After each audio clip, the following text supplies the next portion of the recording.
1. Madam Speaker, ladies and gentlemen, in the words of Napoleon Bonaparte, China is a sleeping giant, and when she wakes, she will shake the world. In hindsight, over the past 30 years, China has awoken. She shook, she currently is shaking, and she plans to continue shaking the world to make all of the change and great things that we see today. A couple of strategic observations from top half.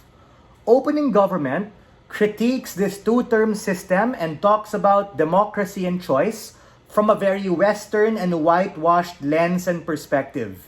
If you read the motion, this is a value judgment debate, yes, but take a look at the last two words, for China. If you remove those things, it makes it a completely different debate. This particularly is about how a lot of these things are going to affect China, not just right now, but moving forward, where we're going to be in the future. We reject their progressive lens. This has to be seen from the perspective of someone in China.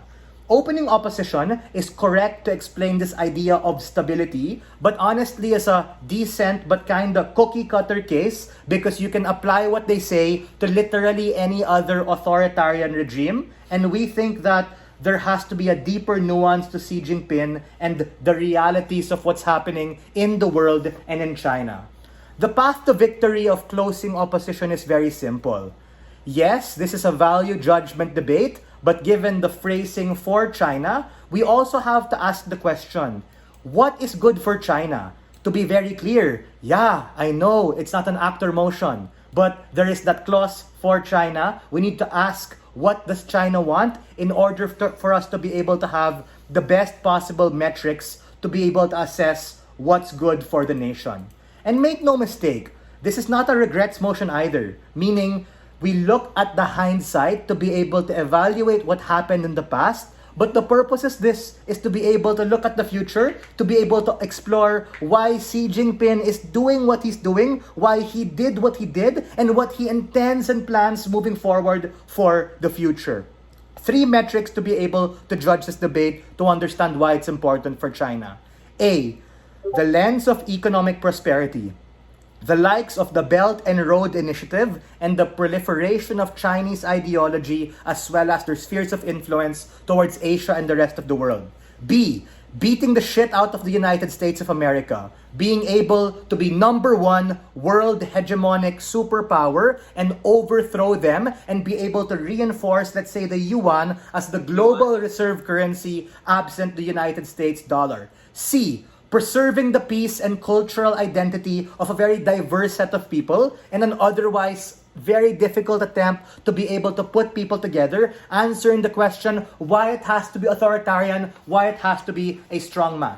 First argument, POI, I will take you later. My first argument is an exploration of history and a deep dive in terms of how the CCP works and how exactly Xi Jinping got there. This history lesson is quite important. We need to understand that given the religious and cultural and historical and ethnic diversity of China, we need to understand how we used to be a bunch of warring states who were very tribal and factionalized. That is to say, the CCP in the past and even until today, to some extent, even if they have a one-party system, is largely divided by the old guard and the new guard. Xi Jinping is part of the old guard who have historical roots traced to Mao Zedong and are essentially individuals who are particularly for the revolution, as opposed to a lot of the more newer and fresher faces who are actually opposed to the old guard and actually are pushing a certain threat of political instability in order to push more modern and radical approaches, who even want to unseat Xi Jinping and these individuals.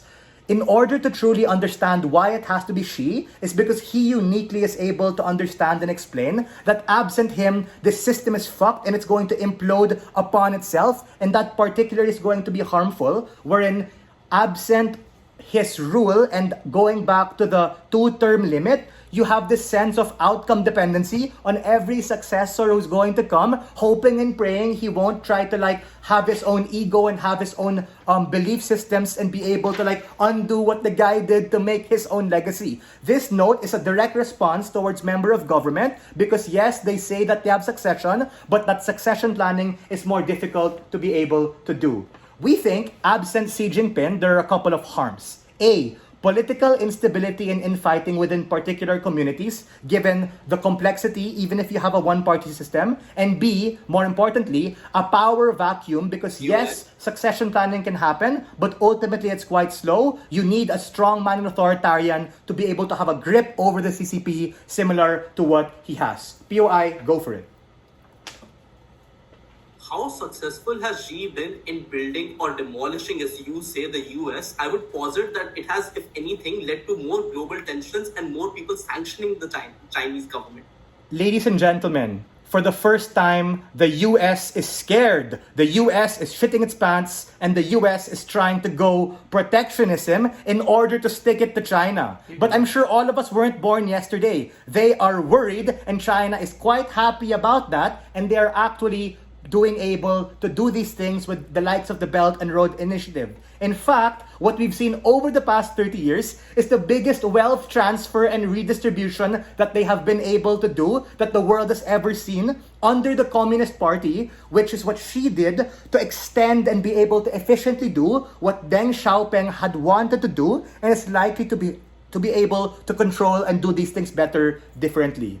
Uniquely, why is it particularly different coming from our opening? Because if you check your notes and examine opening up case, lacks nuance to China. It can apply to literally any other authoritarian regime. How do we respond to closing government? On the idea of Evergrande, we need to understand that China didn't implode because Xi Jinping maybe influenced the start of it and led to the fall, but he was also the one to be able to save it, wherein they were able to enact the levers of monetary and fiscal policy to be the buyer of last resort of all of these particular distressed debt, distressed equity, distressed loans, to be able to stabilize that particular thing. What have we told you so far? We told you that China's success story isn't something that is a myth. The dragon has awoken, and ultimately, the dragon is here to stay, commanded and held by Xi Jinping in order for it to be good, in order for it to be efficient, and to bring us to a better and brighter future. We are very proud to stand on side opposition.